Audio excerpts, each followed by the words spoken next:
भारतीय संस्कृति में यज्ञ, योग एवं आयुर्वेद जैसी अमूल्य विद्याएं हैं, जिसका मूल है वेद। इतिहास की ओर दृष्टि डालें तो भगवान राम, भगवान कृष्ण से लेकर राजा महाराजाओं, ग्रामवासियों व अरण्यवासी ऋषियों की कुटियों तक नित्य व नैमित्तिक यज्ञों का प्रचलन देखने को मिलता है।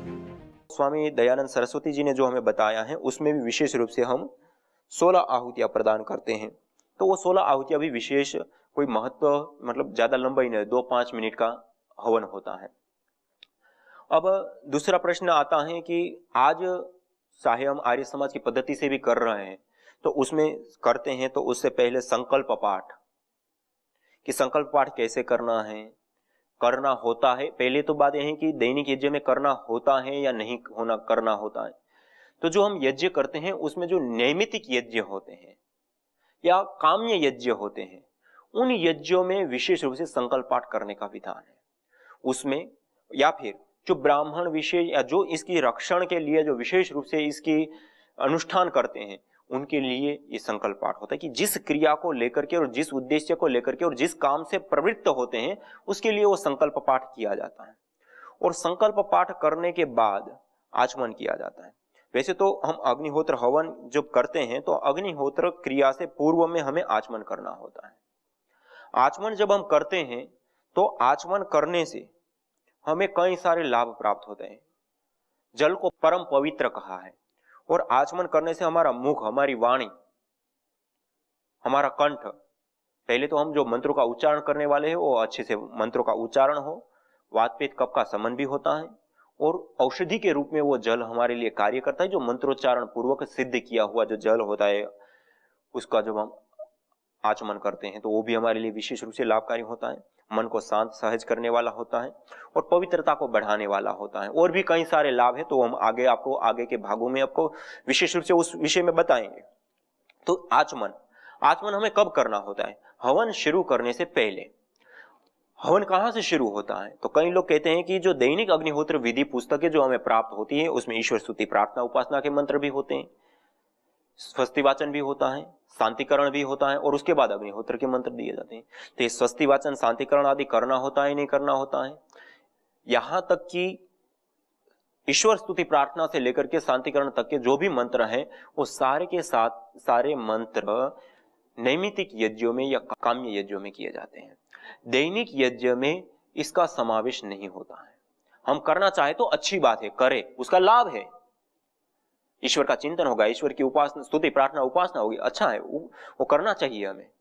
लेकिन यदि विधि पूर्वक हम देखेंगे तो वो उसके अंतर्गत नहीं आता है। दूसरा, हमने यज्ञ शुरू करने के बाद जब हम पूरा करते हैं तो पूरा करते समय भी हमने जैसे ओम सर्वम वै पूर्णम स्वाहा करने के बाद फिर ओम तेजोसी तेजोमय देहि से लेकर के इस प्रकार से हम कुछ मंत्रों का उच्चारण करते हैं। सर्वे भवन्तु सुखिना से लेकर के त्वमेव माता तमेव पिता च पिता त्वमेव से लेकर के अलग अलग प्रार्थनाएं, पूजनीय प्रभु से लेकर के अलग अलग प्रार्थनाएं और फिर शांति पाठ आदि हम करते हैं। फिर अंतिम में जय घोष भी करते हैं। अलग अलग संगठन या अलग अलग विचारधारा को मानने वाले लोग अपने अपने अनुकूल। तो ये सब चीजें दैनिक यज्ञ का हिस्सा हैं या इससे अलग हैं? यदि ऐसे हम देखेंगे तो दैनिक यज्ञ का एक कोई चीजें हिस्सा नहीं है। ये हमारी रुचि है, हमारा उद्देश्य है, हमें अनुकूल लग रहा है, हमारे पास समय है, हम करना चाहते हैं तो हम उसको कर सकते हैं और करना चाहिए, उसमें कोई गलत नहीं है करने से। लेकिन दैनिक अग्निहोत्र की विधि है वो आपके पास अग्नि प्रदीप्त है, उसके अंदर आप 16 आहुतियां प्रदान कीजिए या फिर गोविलीय गृह सूत्र के आधार पर आप 2 आहुतियां प्रदान, जो आपकी शक्ति, सामर्थ्य, ऊर्जा जो आपको अनुकूल हो उसके आधार पर, लेकिन करे अवश्य, करना अनिवार्य है।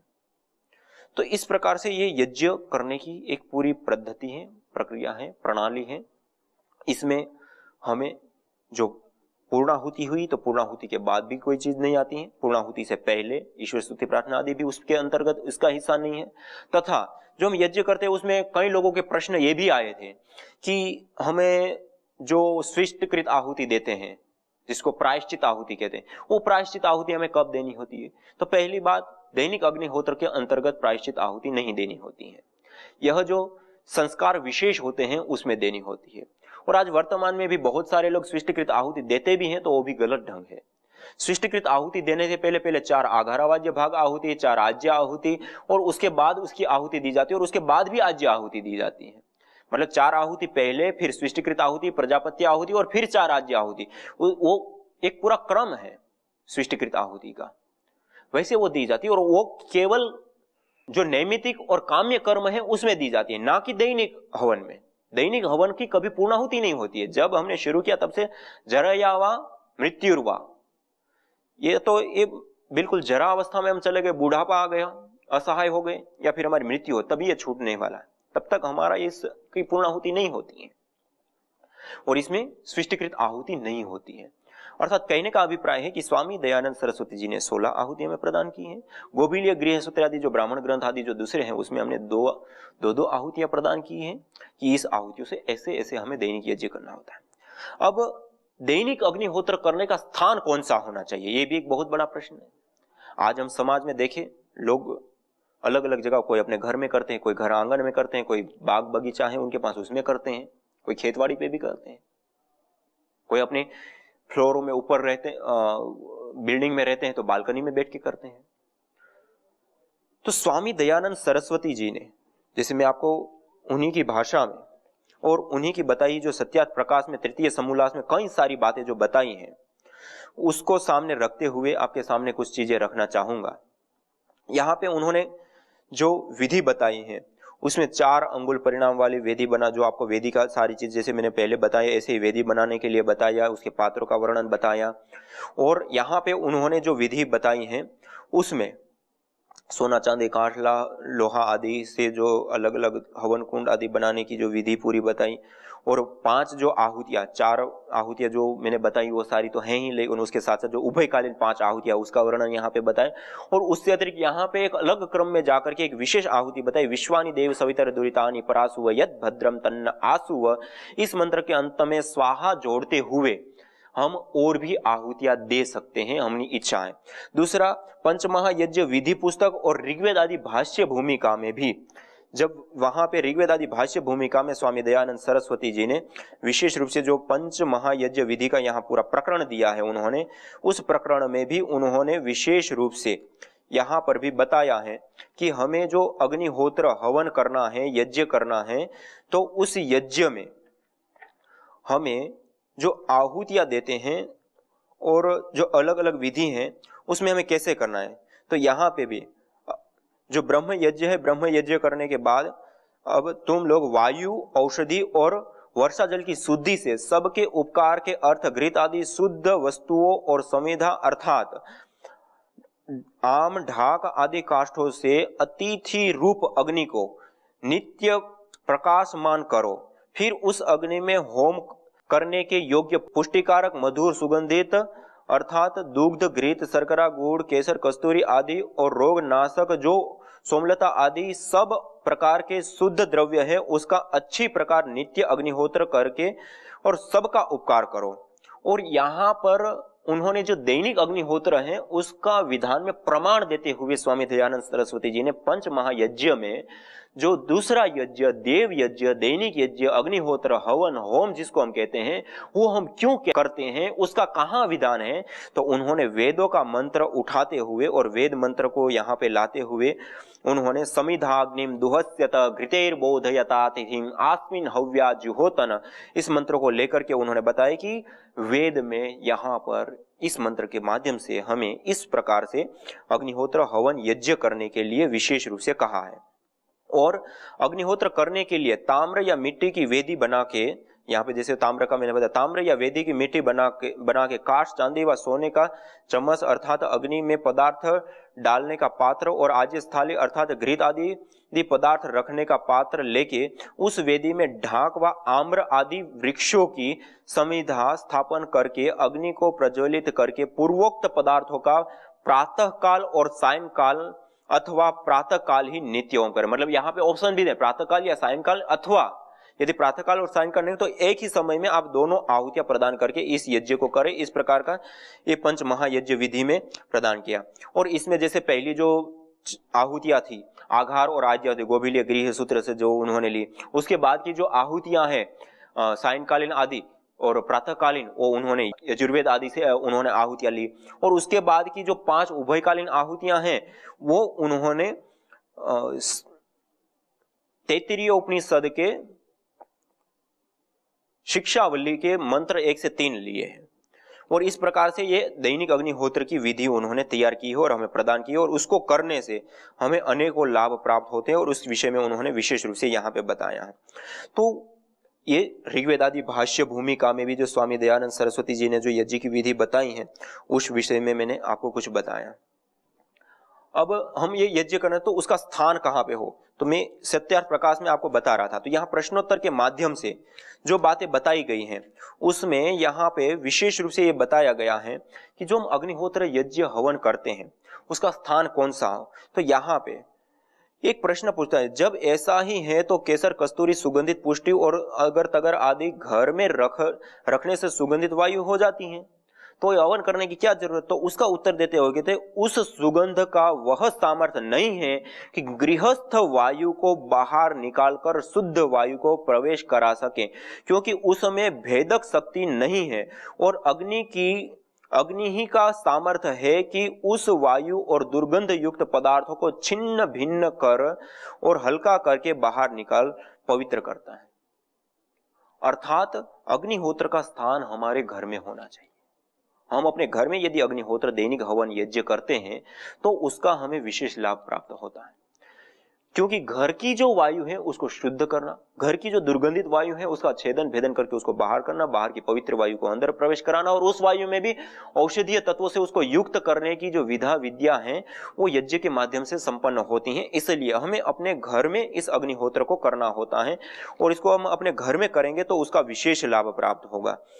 और इस यज्ञ को करने से पूर्व हम घृत कितना लें, इसकी मात्रा कितनी हो, तो घृत की मात्रा के लिए उन्होंने कहा 1 छटांग भर घी जो हमारा पात्र है उसमें हम लें और यज्ञ करने के लिए बैठें। और इसी प्रकार से यदि हम दूसरा हमने हविष्य अन्न बनाया है, मोहन भोग आदि जो अलग अलग कई सारी जड़ी बूटियों का जो सम्मिश्रण है, या हम ऐसे कहें कि जो खीर, खिचड़ी, भात आदि जो अभी विधि यहाँ पे बताई है संस्कार विधि में, यदि उसके अनुसार हम बनाते हैं तो वो उस मात्रा में कि हमें कितनी आहुतियां देनी है उस आधार पे थाली पाक में एक थाली में लेकर के और उसके अंदर घी का सेंचन करना है, और उसके बाद श्रू के माध्यम से उसकी हमें आहुति प्रदान करनी है। और यदि हम घृत की आहुति से हवन करते हैं तो घृत 1 छटांग भर लेने के लिए कहा है।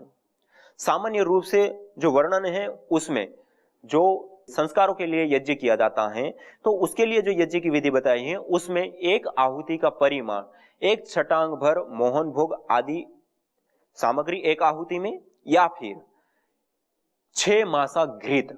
6 मासा घृत मानी 1 मासे में कुछ मिलीग्राम कम होता है 100 में, अर्थात आप 5 ग्राम मान के चलिए, लगभग 5 ग्राम के अनुपात में घी होता है 6 मासा, अर्थात तो एक आहुति का घी का परिमाण होता है 6 मासा अर्थात 5 ग्राम घृत, जो विशेष रूप से यज्ञ किए जाते उसमें। लेकिन दैनिक अग्निहोत्र में उन्होंने लिखा है कि ज्यादा से ज्यादा, दैनिक अग्निहोत्र में उन्होंने लिखा है कि ज्यादा से ज्यादा 1 छटांग भर घृत को पात्र में ले ले, या फिर 1 छटांग भर मोहन भोग आदि हविष्य सामग्री को लेकर के हवन करने के लिए कहा है। और अधिक आपकी सामर्थ्य है, अधिक आप करना चाहते हो, आपकी रुचि है, आपका समय है, तो गायत्री मंत्र या विश्वानी देव मंत्र, जैसे ऋग्वेद आदि भाष्य भूमिका में विश्वानी देव सवितर द्वितानि परासो यद भद्रम तन्न आसुव मंत्र दिया है, और इसी प्रकार से यहां पर अर्थात पंच महायज्ञ विधि में गायत्री मंत्र का विधान किया है कि गायत्री मंत्र के अंत में स्वाहा लगा करके हम अधिक आहुतियां जितना मन हो उतनी हम दे सकते हैं। तो उसके आधार पे फिर हम हवन सामग्री, हवन कुंड के परिमाण और संविधाओं का परिमाण, ये सारी चीजें बदलेगी, उतना थोड़ा बड़ा रखना पड़ेगा। लेकिन सामान्य रूप से 16 आहुतियों का यह वर्णन है, और 16 आहुतियों के लिए हमें इस प्रकार से ऐसे करना होता है। तो यह जो 16 आहुतियों का जो वर्णन है उसमें सबसे पहले हम करेंगे तो क्या करेंगे, तो पहले कहते हैं संकल्प पाठ करना। यदि हम करते हैं तो अच्छी बात है, विधान नहीं है, दैनिक यज्ञ के लिए करते हैं तो हमारे लिए लाभकारी है, हमें तिथि आदि का पता रहेगा। और हमारी जो 1,96,08,53,121 वर्ष पुरानी सा प्रथमा संस्कृति विश्ववारा जो गौरवशाली हमारी परंपरा है, उसका हम प्रतिनिधि है, उस परंपरा को हम आगे बढ़ाते हैं, उसका गौरव से युक्त होकर के हम संकल्प पाठ कर भी सकते हैं, अच्छी बात है। दूसरा, संकल्प पाठ करने के पश्चात हमें ईश्वर स्तुति प्रार्थना, जो मतलब संस्कार विधि जो उन्होंने प्रदान किए हैं उसमें जो क्रम बताया है, तो उसमें ईश्वर स्तुति प्रार्थना, स्वस्ति वाचन या शांतिकरण, तीनों में से कोई एक या तीनों का या दो का, जो भी, उसका उच्चारण करने के बाद फिर जिस संस्कार के लिए जो यज्ञ करना है उस यज्ञ में प्रवृत्ति आचमन के बाद कराई जाती है। तो हमें यज्ञ करने से पूर्व हमें आचमन करना होता है। दैनिक यज्ञ जो हम करते हैं उसमें यज्ञ करने से पूर्व आचमन करके जल सिंचन करने के बाद हमारी आहुतियां शुरू होती है। लेकिन आज हमारे पास पूर्व से अग्नि नहीं है, इसलिए पहले हम आचमन करेंगे, आचमन करने के बाद अग्न्याधान करेंगे, अग्न्याधान की प्रक्रिया पूर्ण होने के बाद जल सिंचन करेंगे, जल सिंचन करने के बाद हम आगे जो मुख्य 16 आहुतियां या 2 आहुतियां हैं उसको प्रदान करेंगे और उन आहुतियों को प्रदान करते हुए हम आगे बढ़ेंगे। इस प्रकार से अंतिम में सर्वम वै पूर्णं स्वाहा से पूरा हो जाएगा। यदि हमारी रुचि है, हमारी आस्था है, हमारे पास समय है, हम अच्छे से करना चाहते हैं, तो हम प्रार्थना कर सकते हैं। हम अलग अलग जो मंत्र आदि बोले जाते हैं या सर्वे भवन्तु सुखिना विश्व मंगल की कामना की जाती है, तो वो भी हम करना चाहें तो कर सकते हैं, उसमें कोई मनाही नहीं है या कोई उसमें बाधा नहीं है। वो अपने समय, शक्ति, सामर्थ्य और अपने रुचि का विषय है। लेकिन हम यदि विधि विधान देखेंगे तो कोई भी जो मीमांसा दर्शन से लेकर के ब्राह्मण ग्रंथों तक कोई यज्ञ में प्रार्थना का या फिर मंगल कामना तो करने के लिए है, लेकिन उस रूप में, जिस रूप में आज हम करते हैं, उस रूप का विधान हमारे सामने अभी नहीं है। तो ये है दैनिक अग्निहोत्र की विधि। और अलग अलग रूपों में जो मैंने कहा कि अलग अलग जो विधि हैं, उसमें एक तो स्वामी दयानंद सरस्वती जी ने प्रदान की है, एक श्री राम शर्मा जी ने शांति कुंज के माध्यम से शांति गायत्री परिवार के माध्यम से हमें एक प्रदान की है, और दूसरा आज 2 आहुतियों के माध्यम से भी बहुत सारे लोग अलग अलग गाय के गोबर के कंडों का प्रयोग करके करते हैं, तो वो भी है। तो जो भी अनुकूल लगे सरल लगे उस प्रकार से हम कर सकते हैं। और हमारे उपनिषदों में, शास्त्रों में ये भी वर्णन आता है कि यज्ञ, हवन, अग्निहोत्र जो हम करते हैं, उस हवन में, उस यज्ञ में, उस अग्निहोत्र में कोई पदार्थ की घी नहीं है तो हवन नहीं करेंगे, ऐसा नहीं। तो हमारे पास जो जड़ी बूटियां सामग्री है उसी से हम हवन कर ले। दूसरा, यदि उसकी भी उपलब्धि नहीं है तो ग्राम्य औषधियां नहीं, तो अरण्य औषधियां नहीं है, तो फिर समिधा से समिधा की आहुति दे करके, वो भी नहीं है तो जल की आहुति दे करके हवन करने के लिए कहा है। तो मतलब अलग अलग पदार्थों के बहुत सारे हमें ऑप्शन दिए, लेकिन हवन करना अनिवार्य रूप से हमने कहा है। तो इसलिए अग्नि की उपासना, हवन करना, ये हमारी भारत की सबसे प्राचीनतम और सबसे पहली उपासना पद्धति या सत्य उपासना पद्धति या सही कोई उपासना पद्धति है तो अग्निहोत्र हवन यज्ञ है। यह देवी पूजन, यह ऋणों से उऋण होने की पद्धति, यह प्रक्रिया हमारे जीवन को स्वस्थ, सुंदर, सुडौल और उसके साथ साथ इस पर्यावरण को स्वस्थ, सुंदर बनाने की एक सर्वोत्तम, सरल और सही विधा है। तो आइए अब हम इस यज्ञ को करते हैं। तो आज आपके सामने आप सब लोगों ने भी तैयारी की होगी, तो आप भी अपने साथ साथ यज्ञ कर सकते हैं। और आप अपने घर में प्रतिदिन इस प्रकार से अपने घर में यज्ञ कर पहले 3 महाव्याहृतियों हम यदि ईश्वर स्तुति प्रार्थना उपासना करना चाहते हैं तो कर सकते हैं। जैसे स्वामी दयानंद सरस्वती जी ने भी जो विधा बताई उसमें 16 मंत्रों की हमें जो आहुति बताई है, तो उसी के अनुसार आज हम पूरी जो विधि है उसके अनुसार ना हम अतिरिक्त बढ़ाएंगे ना कम करेंगे, जो उन्होंने बताया उसी के आधार पर हम हवन करेंगे। तो हमें पहले, आज हमारे पास पहले से अग्नि नहीं है तो हमें अग्न्याधान करना पड़ेगा। तो उसके लिए हमारे पास पहले से अग्नि, ओम भूर्भुवः स्वः 3 महाव्याहृतियों का उच्चारण करते हुए हम दीपक जलाते हैं। दीपक जलाने के बाद हम कपूर, जो एक पेड़ का विशेष निर्यास होता है, ये कपूर ज्वलनशील होता है, अच्छे से जल जाता है, तो थोड़ी सी टिकिया को हम पाउडर करके भी इसमें डाल सकते हैं, जिससे वो अग्नि को तुरंत पकड़ लेता है।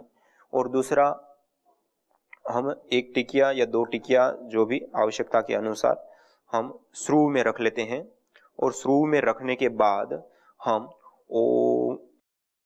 आगे मंत्रों उच्चारण करते हुए, जैसे आपके पास पुस्तक होती हैं तो आप पुस्तक को भी अपने सामने रखते हुए आप इस प्रक्रिया को संपन्न कर सकते हैं। यदि आपको याद है तो एक बहुत बड़ी अच्छी बात है, मंत्रोच्चारण पूर्वक करना चाहिए। और मंत्र हमें याद कर लेना चाहिए। यदि याद नहीं है तो आप अपने सामने पुस्तक रखते हुए भी आप इस यज्ञ को कर सकते हैं, या आपके साथ जो परिजन हैं वो सब लोग हैं तो उसके अनुसार भी आप कर सकते हैं। तो हमने शुरू में अग्नि को ले लिया, अब हम मंत्रोच्चारण पूर्वक ओम भूर्भुवस्वर्द्योरिव भूम्ना पृथिवी वरिम्ना तस्या आस्ते पृथिवी देव यजनि पृष्ठे अग्निमन्नादमन्नाद्याया दधे। मंत्र का उच्चारण करते हुए यज्ञ वेदी के मध्य में हमने इस आहुति को अर्थात प्रदीप्त संविधा को रख दिया। अब थोड़ी सी मात्रा में हमें लकड़ी को ये घी वापस जम गया है, तो अब हम ऐसे ही यज्ञ कर, तो अब इस घी से युक्त करके थोड़ी सी संविधा के इसको टुकड़ा एक रख देते हैं। और अब हम अपने पास ओम उद्बुद्ध्य स्वाग्ने प्रतिजागृहि त्वमिष्टा पूर्ते सगम सृजेथा मयंच अस्मिन् सदस्थे अद्युत्तरस्मिन् विश्वे देवा यजमानश्च सीदत।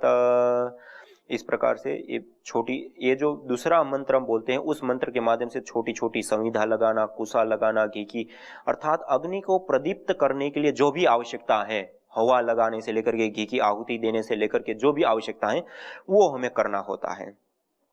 अग्नि का आधान करने के बाद अब हमें संविधाओं का आधान करना होता है। संविधाओं के आधान के लिए हम 4-4 अंगुल की संविधाओं को लेकर के मंत्रों का उच्चारण करते हुए और उन संविधाओं को थोड़ा सा घी से हम युक्त कर देते हैं, और घी से युक्त की हुई जो संविधाएं हैं उस संविधाओं के माध्यम से हम यज्ञ अब प्रारंभ करेंगे।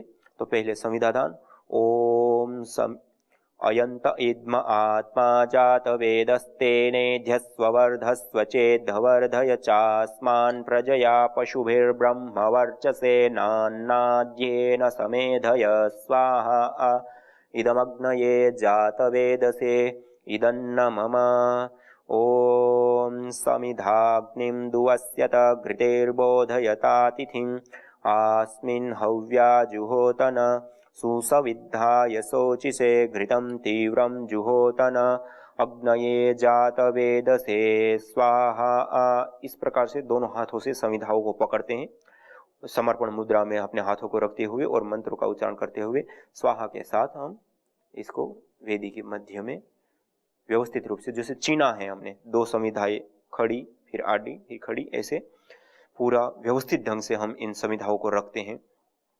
ओम तन्त्वा समिद्भिरंगिरो घृतेन वर्धयामसि बृहच्छोचाय विष्ठ्य स्वाहा इदमग्नये अंगिरसे इदन्न मम। ऐसे ये 4 मंत्रों का हम उच्चारण करते हैं। 4 मंत्र हैं और 3 संविधाओं का आधान करना है। समिधाग्निम दुवस्यत घृतेर्बोधयतातिथिम् आस्मिन् हव्या जुहोतन सुसविद्धाय शोचिसे घृतं तीव्रं जुहोतन अग्नये जात वेदसे स्वाहा। इस प्रकार से जो 4 मंत्र होते हैं, अर्थात 3 देवता, 3 अग्नियां विशेष रूप से बताएगी, भूलोक की अग्नि, द्यूलोक की अग्नि और अंतरिक्ष लोक की अग्नि, और तीनों अग्नियों से पूरा संसार चलता है। इन 3 अग्नियों के लिए, अर्थात भूलोक, द्यूलोक और अंतरिक्ष, तीनों लोकों के लिए, और 3 लोकों में जो 4 देवता होते हैं, भूलोक पे, अंतरिक्ष लोक में सूर्य देवता आदित्य, द्यूलोक में आदित्य, भूलोक में अग्नि देवता, और अंतरिक्ष लोक जो बीच का है उसमें वरुण देवता और अग्नि देवता, जो बिजली हम जिसको कहते हैं, वो 2।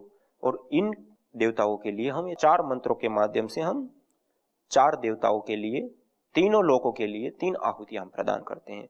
बाकी इसमें और भी बहुत सारे रीजन हैं, तो हम आगे आपको इस संविधान में 4 मंत्र और 3 आहुति क्यों देते हैं उसके ऊपर आपको विशेष रूप से बताएंगे।